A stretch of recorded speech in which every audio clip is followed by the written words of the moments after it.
Yang sudah dapat linknya, share, bagi ke kawan-kawan. Share. Tapi baca dulu.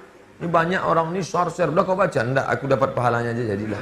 Nah, hidup di zaman Nabi SAW, apakah kita sebagai hamba Allah dapat melawannya? Dajjal, kata Nabi SAW, dalam solat kita selalu minta 6 kali.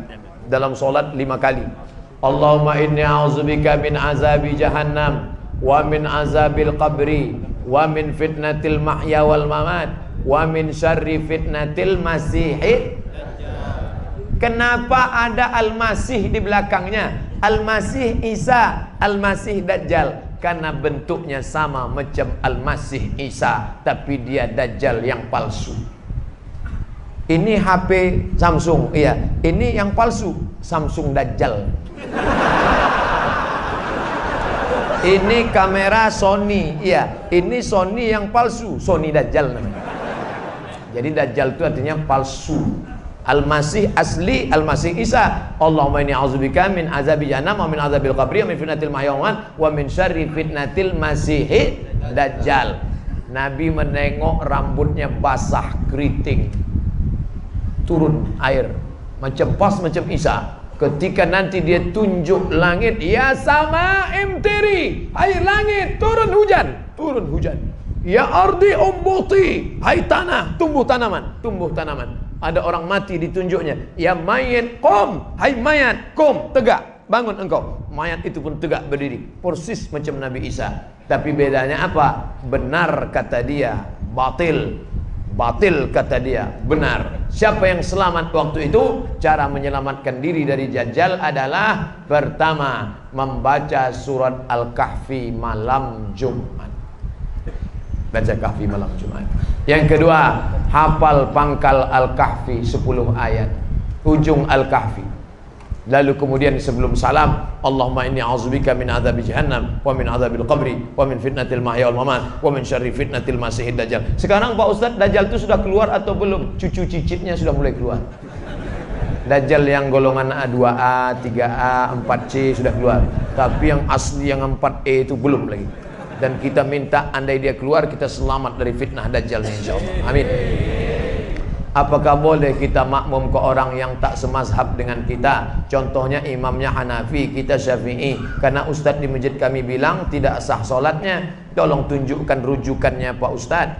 Kalau Ustadz ini mengatakan tidak sah solat beda mazhab, maka semua jamaah Batam yang ada di Masjidil Haram tidak sah solatnya. Karena orang Batam mazhabnya Syafi'i, sedangkan Imam Masjidil Haram Syekh Abdurrahman Sudes mazhabnya Hambali.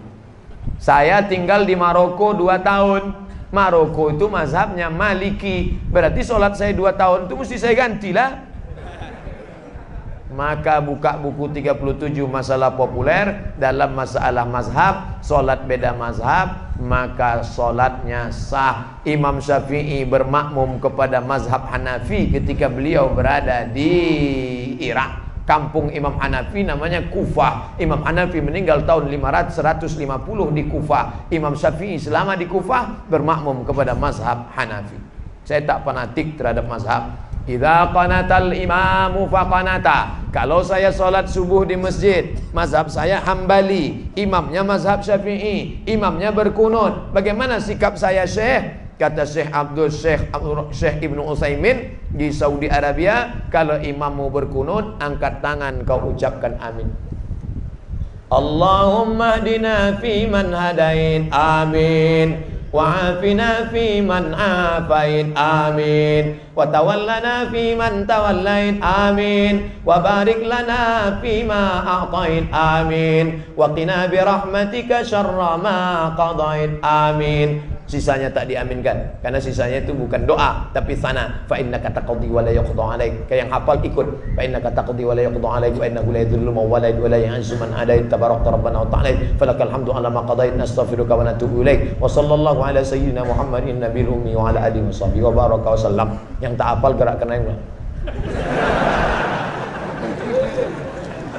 Idza qanatal imamu faqanata wa illa fala. Kalau imammu berkunut maka kau ikut berkunut. Kalau imammu tak berkunut, jangan kau buat kunut sendirian di belakang.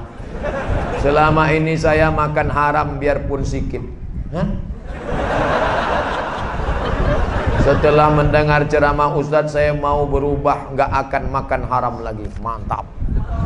Mantap. Kalau andai dia kirim ke WA, saya kasih 3 jempol. Apakah masih ada efeknya nanti kepada anak-anak saya Pak Ustadz? Illa man taba. Siapa yang taubat? Wa amana, beriman, wa amila amalan salihah, beramal soleh. Taubat, beriman, beramal soleh. Ulaika yubaddilullahu sayyiatihim hasanat. Diganti Allah yang buruk-buruk dulu menjadi yang baik-baik. Mudah-mudahan kita termasuk yang itu insyaallah. Saudaraku, yang kau sudah azam taubat, diganti Allah yang buruk-buruk dulu menjadi yang baik. Malam ini kau ambil wudu, kau sholat tahajud, kau menangis bersimpuh bertasbih. Astagfirullahaladzim, astagfirullah, astagfirullahaladzim. Kenapa bang menangis bang? Itulah tak kau kasih juga aku nikah lagi. Sangka minta ampun mau mendosa. Itu juga yang mau. Saya Hadi dari Papua Barat. Jauh. Tepatnya di Raja Ampat. Saya mau bertanya Ustadz, bagaimana cara bertaubat dengan fulus? Hah? Oh tulus. 2 pula dikasihnya F sangka. Rukun taubat. Pertama, an-nadamu fil qalbi, menyesal dalam hati. Menyesal. Yang kedua, al-iqraru bil lisani, dengan lidah. Astaghfirullahalazim. Agak panjang. Astaghfirullahalazim alladzi la ilaha illa huwal hayyul qayyum wa atubu ilaih. Yang lebih panjang. Allahumma anta rabbi la ilaha illa anta khalaqtani wa ana 'abduka wa ana 'ala 'ahdika wa 'adika mastata'tu. A'udzubika min syarri ma sana'tu wa abu laka bi ni'matika 'alayya wa abu dzambi. Faghfir li fa innahu la yaghfiru dzunuba illa anta. Tak hafal saya Pak Ustaz, cari di Google. Sayyidul Istighfar, enter, print, cetak, tempel. Di mana sering ditengok-tengok. Kebetulan di kantor, tempel kantor. Allahumma anta rabbi la. Ibu-ibu yang masak tempel dekat kuali. Allahumma anta rabbi la ilaha illa anta khalaqtani wa ana 'abduka wa ana 'abduka wa 'abduka. Al-iqraru bil lisan, an-nadam bil qalbi, menyesal dalam hati. Al-iqraru bil lisan dinyatakan dengan lidah. Al-itmaru alla ya'uda ilaihi abadan, bertekad kuat tidak akan balik kepada perbuatan ini. Istighfar. Ayolah bro, kita ke karaoke malam ini. Tidak. Aku kalau sudah kukatakan taubat kepada Allah, sekalipun ke karaoke ini, tidak, sekali tidak. Kami yang bayar. Ayolah.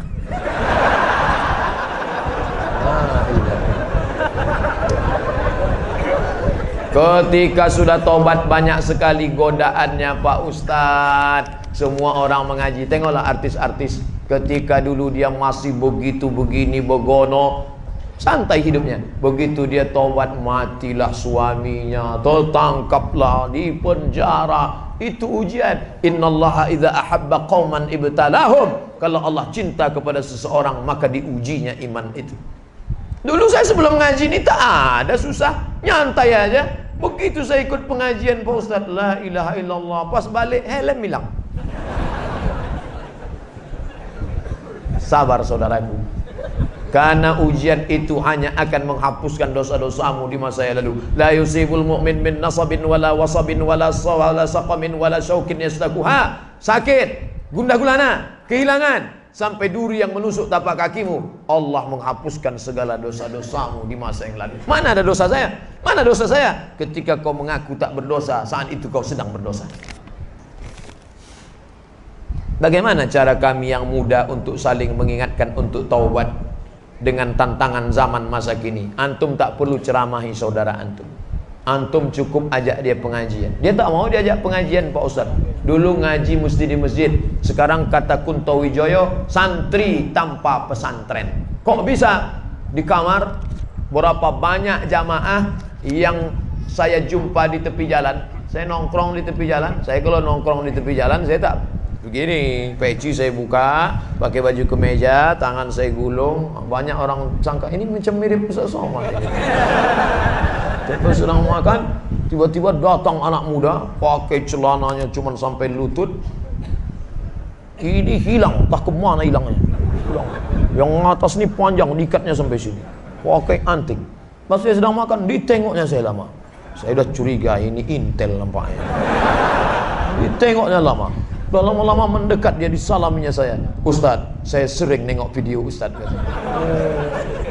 Ternyata mereka tak ke masjid, tapi mulai mendengar. Saya yakin mereka akan merubah. Kirimkan. Aku tak suka lah ceramah Ustadz Somad itu. Aku lebih suka ceramah Buya Yahya. Dia pakai sorban, pakai jubah 2 lapis. Itu style, dia suka dia. Jangan paksakan mesti ikut Ustadz kita. Aku sukanya Ustadz yang janggut panjang-panjang lah, kata dia. Dia serah, itu pintunya saja. Yang penting dia menuju kebaikan jalan Allah Subhanahu wa taala. Nah, jadi jangan balik dari sini kalian kumpulkan kawan-kawan. Sini kawan-kawan. Assalamualaikum warahmatullahi wabarakatuh. Tak bisa gitu. Kawan-kawan itu bukan dia respect, malah lucu ente gitu. Usulkan ke ketua masjid, Pak ketua masjid, ini kan di lingkungan kita ini banyak anak-anak muda.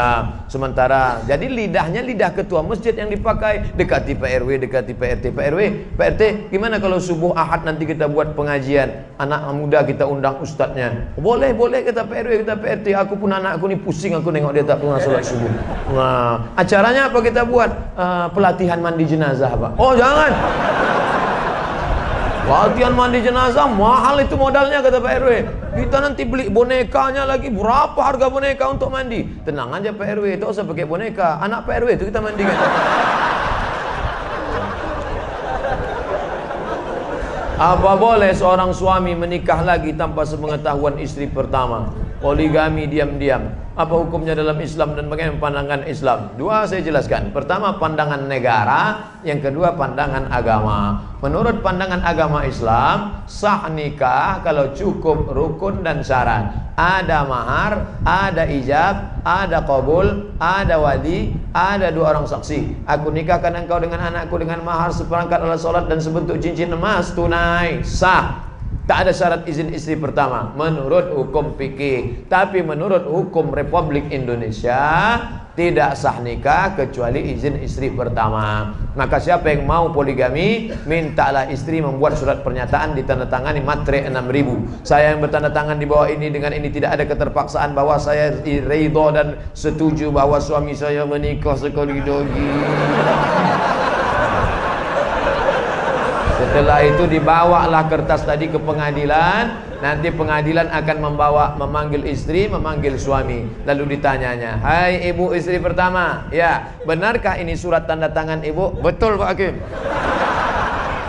Apakah selama ini tidak ada masalah dalam rumah tangga ibu? Tak ada Pak Hakim. Jadi intinya ibu setuju ya setuju. Cepatlah pukulkan palu dulu. Kalau bisa jangan ke meja tuh, kepala suami saya ini pukulkan. Maka kata Pak Hakim dengan ini sah. Maka dengan ini sah. Lalu dengan modal secari kertas tadi, maka menikahlah dia. Kalau tidak, maka istri pertama bisa menuntut ke pengadilan. Nah, itu dia. Di Batam saya tak tahu di mana kantor. Kalau di Pekanbaru nanti saya tunjukkan kantornya. Apakah nikah muda itu salah? Nikah muda bagus. Saya menyesal nikah udah tua. Kalau tahulah saya nikah muda itu baik, begitu habis sunat nikah langsung. Untuk menghindari zina Pak Ustadz, disuruh nikah tapi belum siap. Saya baru pulang dari Mesir seminggu yang lalu. Hari Rabu saya pulang. Waktu terakhir berjumpa dengan adik-adik, saya katakan, kalian kalau ada anak lajang yang sedang kuliah, kebetulan ada perempuan yang juga dikirim belanja dari orang tuanya, cocok kalian, bagus kalian menikah. Tapi dengan syarat perjalanan perjanjian yang ketat. Adinda, aku belum bisa cari makan, aku kiriman orang tuaku, kau pula dikirim orang tuamu. Bagaimana kalau kita merger aja? Yalah bang, kata dia, daripada kau diambil orang lain, bagus aku yang mengambil, bagus nikah. Tapi orang tua saya ini tak paham tentang ini Pak Ustadz. Dia maunya saya kepribadian dulu, mobil pribadi, rumah pribadi, kebun pribadi. Gimana nih Pak Ustadz? Maka pahamkanlah orang tua. Jangan balik dari sini dudukkan ayah, dudukkan emak. Assalamualaikum warahmatullah. Jangan. Berapa banyak kita ini ingin jadi ustadz, bukan begitu caranya. Panggil nenek mama, alim ulama, cerdik pandai, tokoh masyarakat. Pak, aku mau menikah di usia muda, takut berzina, tapi ayahku tak setuju. Bisa bapak bicarakan dengan ayah? Maka si bapak pun bercerita, anakmu itu ku tengok sudah agak gatal betul. bolehlah kau nikahkan. Nah, jadi idenya dari kita, tapi kita pakai lidah orang-orang tua yang didengar. Kira-kira bapak kamu itu cakap siapa yang dia dengar? Ayah saya ini pegawai Pemprov Pak. Kalau atasan dia ngomong, insya Allah cari atasannya ngomong. Ayah saya ini ngefan betul sama Ustadz Fulan Pak. Panggil Ustadz itu, suruh Ustadz. Ada imam di masjid Jabal Arafah namanya Ustadz Haruna Hasim. Ayah saya jamaahnya Pak. Panggil Ustadz Haruna. Ustadz tolong ngomongkan ke dia. Kata Ustadz Haruna, bagus betul kalau anak bapak itu nikah. Iyalah saya setuju lah kalau gitu. Makan dan minum sambil duduk, tapi saya pernah disuruh minum sambil berdiri waktu minum air zam-zam Pak Ustaz. Pas minum air zam-zam berdiri. Mana? Ada dalilnya tak Pak Ustaz? Rana Rasulullah sallallahu alaihi wasallam yashrabu zam-zam qa'iman. Nabi sallallahu alaihi wasallam minum air zam-zam berdiri. Nah, kata Ustaz Samad minum duduk. Kenapa Nabi Muhammad minum berdiri? Kenapa minum air ini mesti duduk? Karena waktu duduk saringannya telentang, ketika berdiri saringannya telungkup. Minum air zam-zam berdiri tak perlu pakai saringan, karena air zam-zam air yang tersuci di dunia. 2-0 orang yang mengejek Nabi SAW. Ini Nabi kalian ini pelintat-pelintut nih. Suruhnya orang minum duduk, dia sendiri minum berdiri. Kau yang mengejek Nabi Muhammad, nampak jahilmu 2 kali lipat. Kenapa minum berdiri? Nabi minum berdiri karena air zam-zam tak perlu disaring, air yang paling suci di dunia. Waktu saya pergi ceramah ke Kuala Lumpur, ada bapak-bapak punya air penyaring dari Jepang. Jepang, made in Japan. Made in China tak laku sama dia. Lalu kemudian datanglah orang Jepang tadi, kata si bapak tadi, hebat air yang disaring pakai ini. Oh hebat Pak. Tunggu sebentar ya. Dia masuk ke kamar, dibawanya air zam-zam. Tolong bandingkan sama ini. Loh kok lebih bersih ini? Ini dari Mekah ya kata dia. Iya tahu juga rupanya dia. Walaupun dia tak bersunat, tahu dia mana air itu. Itulah hebatnya. Gimana cara menghadapi suami yang susah bangun untuk sholat subuh Pak Ustadz? Idealnya, ini yang bertanya nih pasti perempuan. Idealnya bapak tuh yang membangunkan ibu. Diambilnya air, memercikkan air ke wajah ibu untuk ngajak tahajud. Bangun! Itu kalau nikahnya udah 20 tahun. Tapi kalau yang baru pengantin baru kemarin, wake up my honey, wake up my darling. Mestinya begitu. Tapi nasib ibu apa boleh buat, jangan ibu mengutuk nasib. Bagaimana Pak Ustadz? Dalam hadis pun dikatakan sebaliknya, si istri pun boleh memercikkan air. Cuman hati-hati, takutnya dia preman tengik ditembak ibu. Oleh sebab itu bang, abang sholat lah bang. Aku tak mau sekamar sama babi hutan bang. Bayanglah bang, sekarang umur ini cepat matinya bang. Karena ada lagunya tuh bang, orang kaya mati, orang miskin mati, orang mati, abang pun akan mati. Sembayang lah bang. Nah, insya Allah sembayang dia. Tengoklah tuh bang, ada orang batuk mati, minum kopi mati. Masa ada orang minum kopi mati? Ya kopi Mirna kemudian mati dia bang. Saya ingin mendaftar haji seizin suami saya. Apakah boleh saya berangkat haji tanpa suami atau tanpa mahram Pak Ustadz? Pendapat Imam An-Nawawi dari kalangan mazhab Syafi'i, kalau keberangkatan itu untuk haji dan ada aman perjalanan, maka boleh tanpa mahram. Aman, suami izin, aman perjalanannya. Ada ketua kloter, ada tim pembimbing ibadah, ada dokter, 3 orang yang dibiayai oleh negara, lalu kemudian pula ada security, aman, maka boleh berangkat. Bukan kata Abdul Somad, jangan salahkan Abdul Somad. Saya ngutip-ngutip aja nih. Kalau mau marah-marah sama imam-imam, jangan sama saya. Mohon jelaskan tentang pajak 2,5%. Mana ada pajak 2,5%? 15% pajak. Pajak pendapatan, itu zakat. Apakah boleh dikumpulkan dulu selama setahun, setelah itu baru didistribusikan di kampung halaman? Maka zakat itu siapa yang kena zakat? Yang berpenghasilan 85 gram. Ingat, 85, 85, 85, 85, 85. Jangan keluar dari sini jadi 58. Dalam perjalanan hidup ibu bapak tahun 85, apa yang paling berkesan? Ingat itu, 85 gram emas. Kalau penghasilanku sebanyak itu, maka aku sudah kena zakat. 85 gram sekarang harga emas 500.000, maka 85 kali 500 sama dengan 42.500.000. dibagi 12 bulan. 42.500 bagi 12 sama dengan 3.600.000. Payah ngitung 3.600.000, 4 juta. Siapa yang berhasilan 4 juta, keluarkan zakat 2,5%, 25.000, 25.000, 25.000, 25.000. Yang punya zakat, yang punya duit 4 juta, zakatnya 100.000. Pak Ustadz, saya keluarkan 100.000 tiap bulan atau total 1.200.000? Bagus tiap bulan. Ah, kan sama aja 1.200.000. Jumlahnya sama, setannya beda. Kalau 100.000 ringan, tapi kalau sudah 1.200.000, allazi waswisu fi sudur. Mau kemana bro? Mau bayar zakat. Berapa? 1.200.000. HP Android 1.300.000. Tengok, kalau jin yang menggoda kita, bisa kita bacakan ayat kursi. Ini kawan sekantor kita. Kita bacakan sama dia, hafal pula dia dari kita lagi. Maka kalau kita bacakan Allahul Qayyum la ta'khudhuhu sinatun. Kenapa kau bacakan aku? Aku mau bayar zakat, kau goda-goda juga. Tulis besar-besar nih, jangan menggoda saya karena saya rentan tergoda. Seandainya uang pajak pendapatan 2,5% boleh dikumpul, apakah bisa penggunaannya dialihkan untuk membeli kurban? Ini orang terlalu cerdas. Sekali dayung 2-3 pulau terlampau. Hanya zakat saja untuk zakat. Adapun untuk kurban, kau berkurbanlah saudaraku. Berkurban itu hukumnya wajib menurut mazhab Hanafi. Alhamdulillah. Menurut mazhab Maliki, Hambali, Syafi'i sunnat muakkad. Saya Syafi'i. Kurbanlah. Fasalli li rabbika wanhar. 2,5 juta.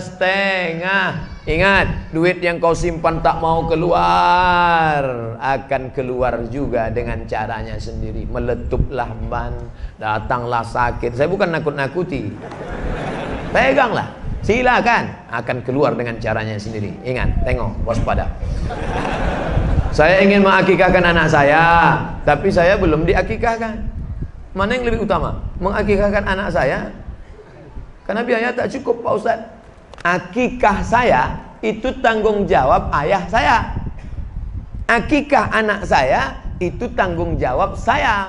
Ketika saya punya duit 2,5 juta, saya lunasi tanggung jawab ayah saya atau tanggung jawab saya? Tanggung jawab saya. Saya punya duit 2,5 juta, anak lahir, maka saya akikahkan anak saya. Setelah saya akikahkan anak saya, rezeki bertambah, sekarang ada duit 5 juta, 2 ekor kambing. Maka saya boleh mengakikahkan diri saya. Bapak ibu yang belum akikah, malam ini ada duit, langsung cari kambing. www.kambing.com. Assalamualaikum Pak Kambing. Salam. Bisa tolong carikan kambing ya besok. Besok siapa yang mau akikah besok, tolong kirim alamat, saya insya Allah datang ke sana. Tapi kalau umur sudah 40-30, akikah saja. Jangan minta ayun pakai marhaban. Marhaba ayyanun. Oh, sangka yang diayun cucu. Oh, penyatuknya itu duduk. Apa hukumnya mengakikahkan anak yang sudah meninggal dunia? Kalau anak itu sudah ditiupkan roh, umur berapa ditiupkan roh? 40 hari air, 40 hari darah, 40 hari daging, 120 hari, gugur dia 5 bulan, atau setelah lahir 2-3 hari, mau diakikahkan orang tuanya, hukumnya mubah. Kalau 7 hari sunnah, tak bisa 7 hari 14, tak hari ke-14 21 tak bisa, tak usah tengok tanggal lagi.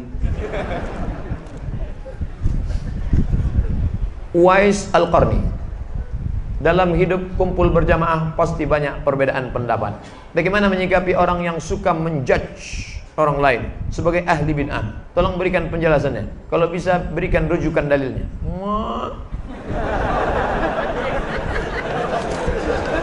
Tidak boleh. Ini saya kutip pendapat Ustadz Abdullah Hadrami, saudara kalangan salafi dari Malang. Apa kata Ustaz Abdullah Hadrami? Murid langsung Syekh Ibnu Utsaimin, 4 tahun mulazamah dengan Syekh Utsaimin di Makkah, di Saudi Arabia. Jangan menuduh saudaramu pelaku bid'ah kalau perbuatan itu tidak disepakati ulama bahwa dia bid'ah. Ketika kau katakan, hei pelaku bid'ah, maka bid'ah sama dengan hei dolalah, dolalah sama dengan hei penghuni neraka. Hati-hati. Selama masih ada dalilnya, tak boleh kau katakan itu perbuatan bid'ah. Tapi kalau sepakat ulama bahwa itu bid'ah, maka kau mesti menegakkan bendera kebenaran. Bid'ah, batil, haram. Tapi selama dia tidak bid'ah, ada dalilnya. Dalil dari jauh, dalil dari dekat, dalil am, dalil khas, tak boleh kau katakan bid'ah. Apakah jodoh juga harus wajib kita selipkan di doa?